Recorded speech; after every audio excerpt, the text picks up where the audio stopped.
Assalamualaikum warahmatullahi wabarakatuh.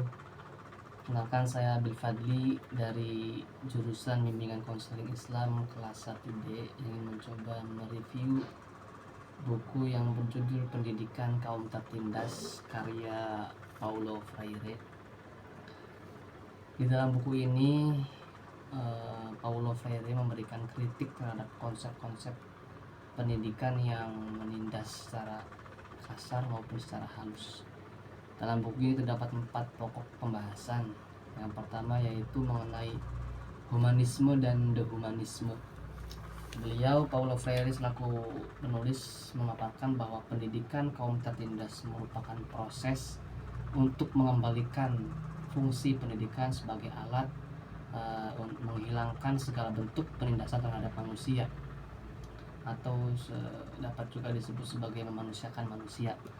Selain itu, beliau juga memaparkan bahwa baik kaum yang tertindas maupun penindas merupakan sebuah bentuk dalam menghilangkan harkat martabat manusia, yang dapat juga disebut sebagai dehumanisme.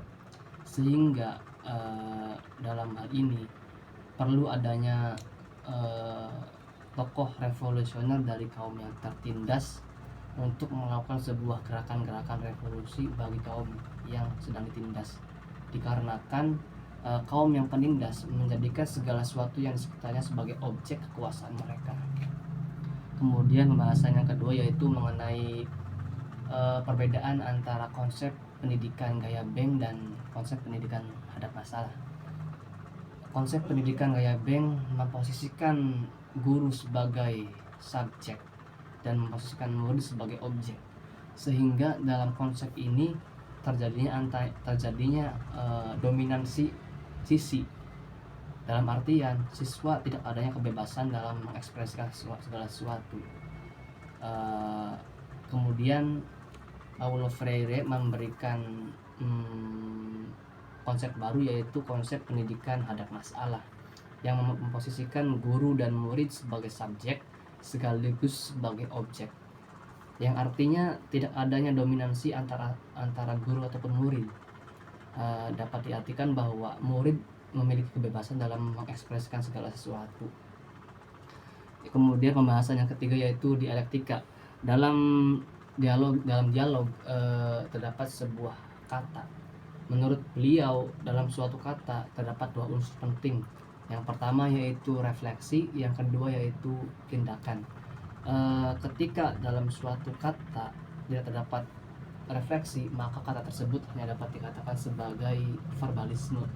Begitupun sebaliknya, ketika sebuah kata tidak terdapat sebuah tindakan, maka kata tersebut hanya dikatakan sebagai aktivisme. Kemudian pembahasan yang keempat mengenai perbandingan anti dialogika dan dialogika.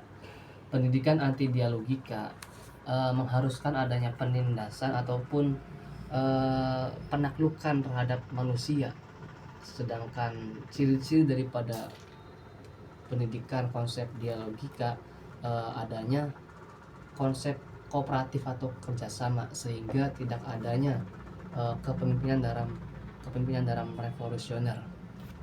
Mungkin cukup sekian dari saya, kurang lebihnya mohon maaf. Assalamualaikum warahmatullahi wabarakatuh.